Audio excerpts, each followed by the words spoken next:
You are now listening to an episode of the Carefree Black Girl Podcast, where we discuss everything carefree, black, and girl. I'm your producer, QUANNA, the MC, filling in for Jasmine Taylor TV and Hazell Harvey. It's your girl, Phoenix Lux, Big Doctor, Dr. Lux. I'm your favorite fantasy baddie, Thera Fairy. You can find me at Phoenix Lux on all platforms. And I'm passing it off to Big Liz. Period. And you already know, it's your girl, Big Liz, a.k.a. Leslie Latrice. And I may be, and probably am already, your favorite veteran turned entrepreneur and also content creator. And I know that's period. right. Period. So at the Carefree Black Girl Podcast, we have a few segments. The first segment is the Carefree Black Girl of the Week, where we highlight some bomb Carefree Black girl that's really out here killing it. The next segment is the girls segment, where we discuss all things, like we said, Carefree Black and girl. It's usually those moments that's like, girl. All right. The Get Free segment is where we talk about ways to get free. This could be dating, this could be health and wellness, or this could be a game. We also have a few games at the Carefree Black Girl Podcast. One of those games being Who Said That? Well, we read a phrase and you guess who said that, hot or not. And we also have This or That. Oh, also another one that we will not play today is FUCK, Marry and Heal. We don't kill anyone because at Carefree Black Girl, we put praying hands on people. We don't kill them.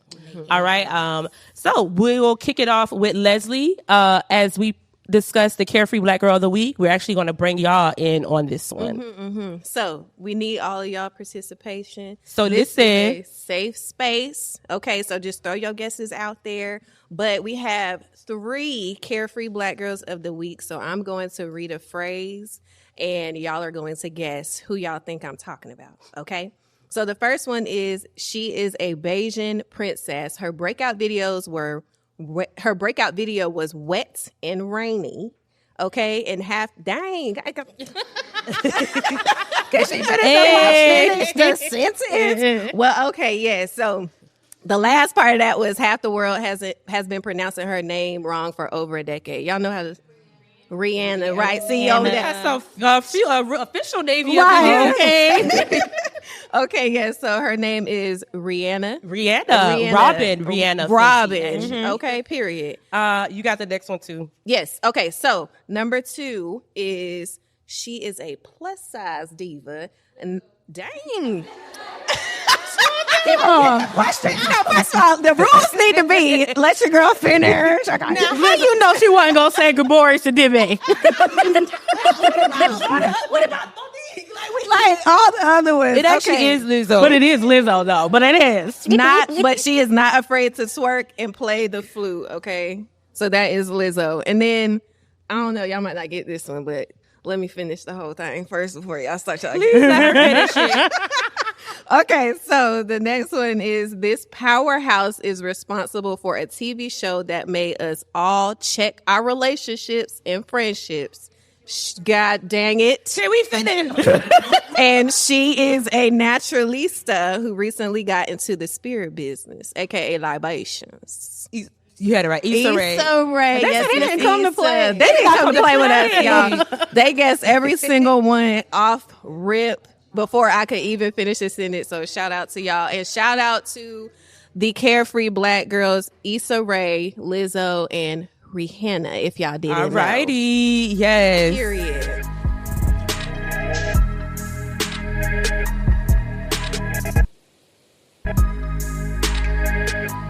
Ooh, and so the next segment is going to be, I'm going to take it away. So today we're going to be discussing the state of women in rap. Because, girl, it's a lot going on. So with the rise of women in rap, how are artists like Nicki Minaj, Megan Thee Stallion, shaping the way women in rap are viewed and their success? Like, how do we view them? I'm going to let, who feels it? I guess I can feel a girl. Because I can go in, because I can go in. No, I already know you know. So I think, just in my, I guess, history of both Nicki Minaj and Megan Thee Stallion, I feel like they both came out the gate super vulnerable and giving us things that we never seen, before. Or at least for me, I haven't seen a lot of people just kind of come out and step in their truth. And that's what I feel like Megan Thee Stallion has done for sure because of her, just being open about what she's going through. She definitely has a way of staying connected with her community, like through her lives. And I feel like if I ever did go to a concert, like I do feel like I would have some sort of connection with her just because of how she communicates with her community. And then with Nicki Minaj, although my girl, I ain't gonna say too much about my girl, but she was my girl for a long time when she first came out. And mainly because I felt like she was super authentic about who she was. And, all pink hairdos was different than most of the people we saw at that time in that era, in my opinion. And so I just think that they have set the tone for women in rap to just wear what they want to wear, be who they want to be, say what they want to say, and live in that authentically. So that's how I feel about it. I think Nikki did. It was a drought when Nikki came out like right when I started college. So I'm dating myself a little bit, but it was a drought. So she really did carry it on her back for a long time. I don't like a lot of her late shenanigans. She needs therapy, and also I'm a hottie. But I will say, No, yeah, I gotta let the people know every single time. I gotta let the people know because my girl keeps a brand deal: Nike, Popeyes, whatever. Revlon. This is not a plug endorsement of any women's rapper. Yes, no. But Megan, if you need like a therapist or something, you can call me, girl. But I think what I like the most about her is her breaking the barrier of how artists do their brand deal. Because the deal she had with Warner Brothers was the first of its kind. Okay. And she owns all her masters. And when she was initially going back in court with 1501, a lot of the older male rappers made it seem like they were basically mansplaining. Like, your deal, this is what you get. Everybody gets a bad deal at first. And she was like, oh, no, I'm not doing that. Right. And she has this record-breaking deal, and it's like her being authentically herself and in charge of how I want to work and how I want to give art. Yeah. Art is something I really respect. Yeah. So I really respect a lot of the girls. Even though I'm a hottie, I listen to everybody. And I just like seeing a lot of the collaboration with a lot of the newer girls, too, because you'll see a lot of them on each other's tracks and lifting each other up. I love that's that very about true. this new I really little, do like that. Yeah, same. But yeah, so I agree with what all y'all say. I know we said Nicki Minaj and Megan, but those are just like two examples, basically. I do think that a lot of the girls are breaking the mold today because women artists, I feel like, just have to be so many things. You gotta rap.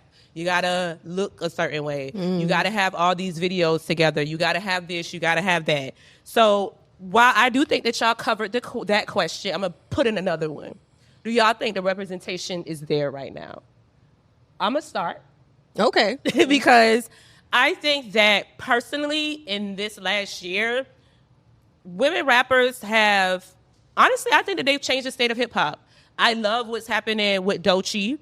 I love the fact that she's able to keep pushing her music at higher levels. I'm talking about somebody who only did 11K sales the first week, and didn't say, I'm going to go home and cry about it. They say, hey, Jimmy Fallon, hey, Buddha, can you put me on this stuff? So it's like we get to see a darker woman on a team that really cares. You know what I mean? Like, these are people making calls for her. These people aren't, like, some of these people are calling her, but a lot of that is her team saying, hey, we got this artist that the streets love, but the charts not really appreciating. Can you give them a shot? And it's just interesting how that's being done, because it's like we really haven't seen it since Lauryn Hill. But when we did see it with Lauryn Hill, she was an actor, she was all these things. Doechii's an artist, you know what I mean? And a lot of times we don't see that. So I'm grateful, honestly, to be in this time where we have the Doechiis, we have even Rhapsody. I feel like no matter where you go, people throw her name in the conversation. We love her down, and the fact that she can be in these conversations and not be like have mass appeal, I feel like is a testament to where women's rap and where hip hop is going as a whole. Because I'm telling you, this whole Doechii thing could have went totally left. It could have been blind. She could have been mute. But somebody said, no, we're going to keep pushing it. And I love the fact that her team is doing it and that the world seems to be opening up. How do y'all feel? I like the diversity. I'm glad you mentioned Rhapsody because I feel like if you're someone who is not sure if you like rap or hip hop is for you, there is like a female rapper for everybody. Oh my Everybody. gosh. Like, Yeah, that's so I true. am so glad that women rappers are now not having to prove themselves to men and try to rap or be hard or compete. It's like you got your party girl rappers, you got lyricists like Rhapsody, you have people who are very lyrical and abstract like Doechii. And so I just like the diversity that whatever your flavor is, there is a female rapper for you out there. I like that too. I'll say that I think that because of how well and just how many amazing female artists there are out there, they are setting the tone and making it a little bit more accessible for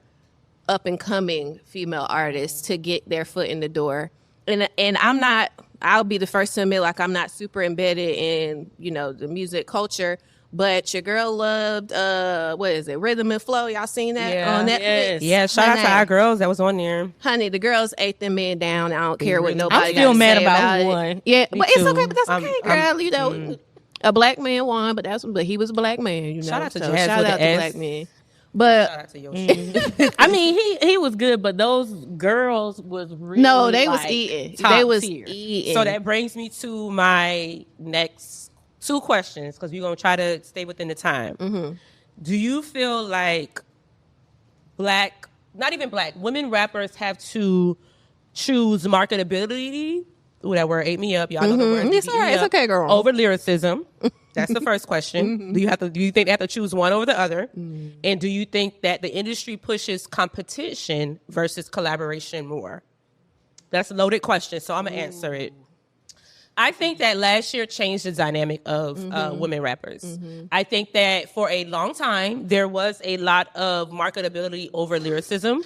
But when you have so many people that are marketable and can rap, you gotta just let them all in, because at this point it's like Azalea Banks, she told Doechii she was too dark, but look at her now. You know what I mean? And it's like, I think that goes into the same thing. Is like, we put the girls against each other so that they can be marketable. But I think that this last year just proved that you could just rap. You could just be an artist. You could just be and still do your thing. I remember last year when this whole beef was going on with Cardi B and all the barbs with the thing and all that. People were like begging begging Doja Cat and Doechii to like get in. And they both was like, no, we ain't got nothing to do with this. Good. We making our music. We on tour. And then I look at the way their careers are going versus the girls who got involved. Do you feel what I'm saying? It's something to be noted about people who just do the work and mind their own business. Yeah. But that's just my opinion on it. I'm happy to hear what y'all say, because it's like they wanted people to do this competition thing, but it ain't working no more. I think people really just... Yeah, I think I'm going to talk about like the marketability versus lyricism comparison. But I think we might have had this, we were going to talk about this, but like as it relates to the same things from the male side of things, right? Like, I don't feel like they scrutinize men artists as much for how they look versus, I mean, for example, hello, Biggie Smalls. My favorite R.I.P. artist and rapper is J. Cole, and they literally will say a few things about how he's dressing now, the dreads, not as, I guess, unneat to some people, and just him, in his attire that's just like laid back type vibes. But my dog is a lyricist, okay? Like, that's why I like him, and that's why I will continue to support him. But when it comes to women who are lyricists, I don't think they get the same type of love if they were to show up, not dressed to the nines, don't got their makeup done, hair looking kind of crazy. You know what I'm saying? Like, I don't think they would get that same type of reception as men would. So I think that there is room to grow in that area, because I have not seen somebody who I guess would be the J. Cole female version that has gotten that same type of like, you know what I'm saying? Yeah, like, because even Rhapsody, she wears a full beat now. She's always dressed to the nines, even if it's urban wear. She ain't showing up looking crusty. So I get what you're saying. Yeah. I think when it comes to marketability, I think it depends, because I think a lot of artists now, and I'm friends with some artists, it depends on how they see their career. Do I want to be like a superstar, or do I just want to have my That is thing, true. That is and I want to very make true. That money? is true. And I'm okay with not getting a major deal and being on all the talk shows, because you see those artists tend to have a little bit more freedom of expression versus the ones who know that if they want like those $1 million advances, they're going to have to play ball because of all of the parts involved. I think for the competition, this might be a little bit controversial, but I don't know if it's the artists themselves, but I think it's the parasocial relationships of fan bases. Oh, definitely. Like, I'm a hottie, but I listen to everybody. I don't know these people. I'm not about to be like, spending hours online arguing with other people about somebody I don't know. That's crazy. Yeah, I know So there's crazy a lot word. of these whites people behind these black pages that be trying to stir stuff up. But we're going to wrap that conversation up, and that concludes the girls segment. It usually is longer, but for the purposes of today, we're going to keep it short.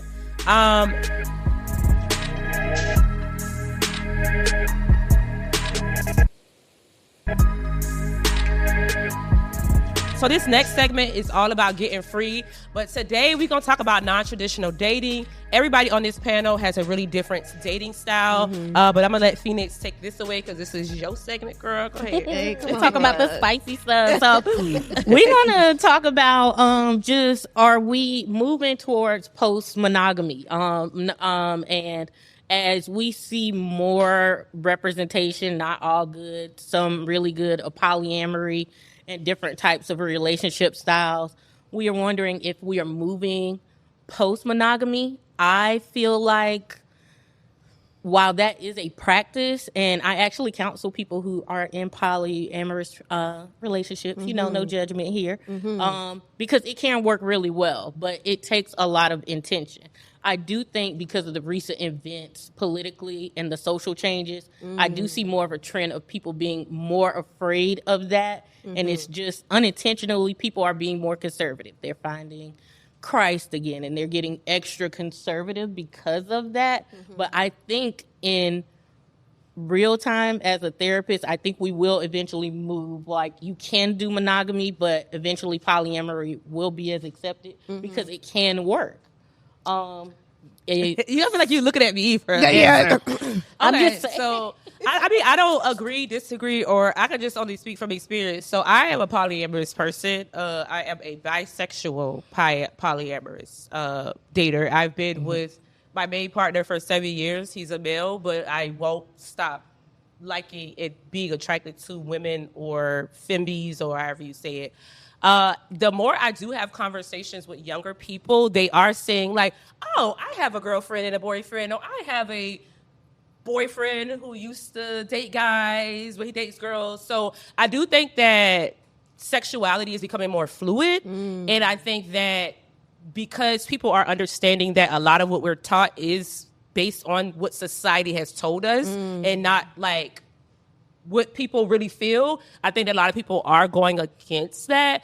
But I don't know. I just think that as a society, people are doing more of what they want to do. So non-traditional relationships may be the thing. I am seeing a lot of these open relationships, which I feel like they're high-key, like polyamorous relationships. But people don't realize even within polyamorous relationships, there's different types of poly. So me, I would consider myself a solo poly person. So while I will have like long-term partners, I move like kind of like a solo act. I wouldn't have a pod. I wouldn't have my people that I'm dating together. Yeah. Like I don't do that. I might date you, and you all are in your own worlds. Like so it just doesn't really has like a one size fits all, but I do think that if people are going to have these type of relationships, that we as a society has to learn how communicate more, because it's like you can't be expecting everybody to understand everything, especially if you've been with somebody for 7 years and you only been with this person for 6 months. How are you going to think that they're going to understand you on the same level? So I think that a lot of times the sexual aspect of a lot of these things causes the issues versus the actual relationship aspect, because a lot of the relationship things can be discussed. It's like once you put in the other part, that's what becomes like a bit tricky. Well, I mean, What do you think? I don't really got nothing on that one, because I feel like you touched it in reference to like just how generationally, like Gen Z, like y'all It's some just free different, beings, you know what I mean? It's free beings, like, yeah, you know? y'all have I'm a a really, millennial, yeah. you know? I wouldn't say non-traditional mind, but y'all ain't with the bull crap. Like y'all gonna do what y'all want to do type stuff. And I definitely as a millennial appreciate that. But I think just to transition to the second question a little bit, which was with the rise of fluid dating, can traditional and non-traditional dating exist within the same relationship? Because you mentioned fluidity. I think that it can, and I can give an example of my relationship. I am in a monogamous relationship, and I may not be answering this question right, but my boyfriend has a lot of traditional views as it relates to like just household things and things that I feel like he would be more rigid in, and we've had a lot of like back and forth about his views on things, where me is, I wouldn't say I operate in the gray area, but I'm definitely more open to different perspectives and different things. If you can communicate it to me to a point where I can understand it, I can get with it if it don't violate anything that I got going on, like my boundaries and stuff. So, and you mentioned like it's about conversation. Like some people may not agree with how other people's relationships are, but that ain't your business. Like you're not in that relationship. So at the end of the day, that's how I feel about a lot of things. Like if I'm communicating, me and my man got to understand it, then I don't care what y'all got to say about me and his relationship. You feel me? Yeah, that's kind of how it is for me. Like I get a lot of side eyes. Like I'm from Savannah, Georgia, but I lived in New York for 10 years. So in New York, it's a different world. That's liberal city, right? In Savannah, they're like, "You're what? What's going on here? But you've been with him for what? Are you getting married?" I actually don't want to get married. I actually don't care about it. And then they be like, "What? What do you have?" No, that's not for me. So it's like you have to. Honestly, I just think that if people are going to choose these lifestyles, they have to just be solid in them. Yeah. And people could say they'll do it, but when you get around the family and them judgmental views, you feel a little clammy. Well, so I just want to remind people as a married person, and I have a lot of married people in my family, your grandma said because she couldn't get a bank account till like the 60s or 70s. Some people did monogamy because it wasn't Survival. a choice. It was survival. They couldn't get jobs. They weren't allowed to do certain things. And so when you look at a historical context, when you're forming your relationship, this is my therapist talking a little bit, remember that it is your own. And if you're curious, you don't want nobody to know, you could read The Ethical Slut or Polysecure. You know, you put it in your notes. And I think whether you do monogamy or polyamory, you should read it anyway, because there are communication styles that you can learn. The term I said earlier, compersion, you need a lot of that in polyamory and being in a non-monogamous relationship. So just understanding that, and we, as a married person, I've had those conversations with my husband, because it's like I said, when we didn't have options, or your grandmother, my great-grandmother never left her state. Yeah, she never left the country. So her world was small. So there weren't many choices. And when my great-grandfather passed, she never got with anyone else again. And that was just what people did. But we don't have to live that way. Right. So I think, you should think about it and do you. Well, before we close that up, I would say no matter if it's a monogamous relationship or a polyamorous relationship, just keep an open line of communication. Express yourself and understand that your boundaries are yours. And if somebody doesn't respect them, it's okay to move on. All right, so we have 5 minutes. So I think we're going to play another game. It's called Bop or Not, and this is going to be for y'all to engage. So we're going to say something, and on the count of 3, you're going to say either bop or not. All right? So Charlotte food scene. 1, 2, 3. Bob? Really? Bob. Not? Wait, raise your hands. Who's not? Who's not for Charlotte food scene? Okay. Okay. That's not an option. How y'all? Okay, so I would say my answer. The reason why I said not is because I'm an eater, and I feel like Charlotte be blowing me sometimes. Like it be like I've gone out places and I waited an hour to eat and get a chicken finger or a chicken wing that's like my finger, and I'm like, what is this? Okay. So I feel like Charlotte is getting the Atlanta plague, the flower walls, the cute decor. I did and pay $15 for like a Okay, taco. I have had great food in Charlotte at Hole in the Walls, and so for that's why I gave it a nod, is because I literally had to like go search for these. Dang. So that's why I said not, but yeah, that's my opinion. Oh, okay. But I'm also from Savannah. Savannah cooks very well. I'm biased. That's how I say. I'm from South Carolina, so Yeah. the food is good.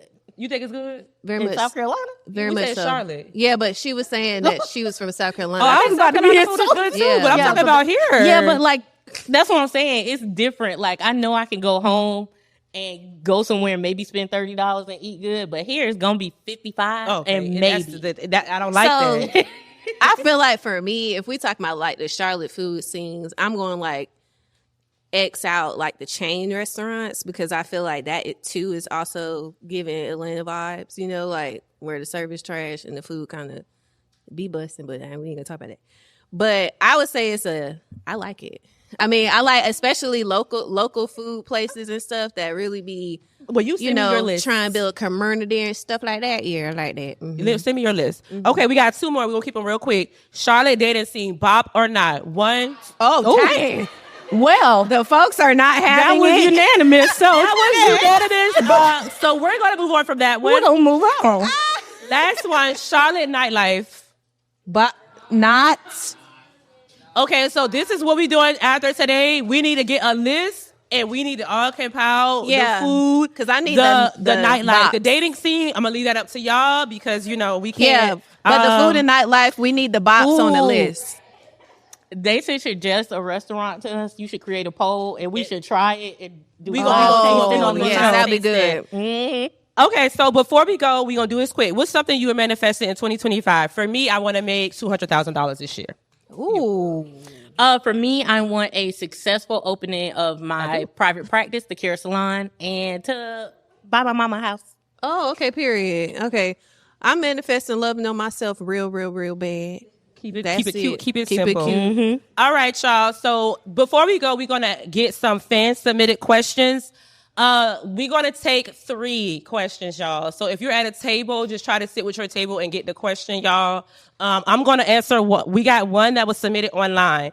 Anonymous said, is it important for Black women to create inclusive spaces for all people?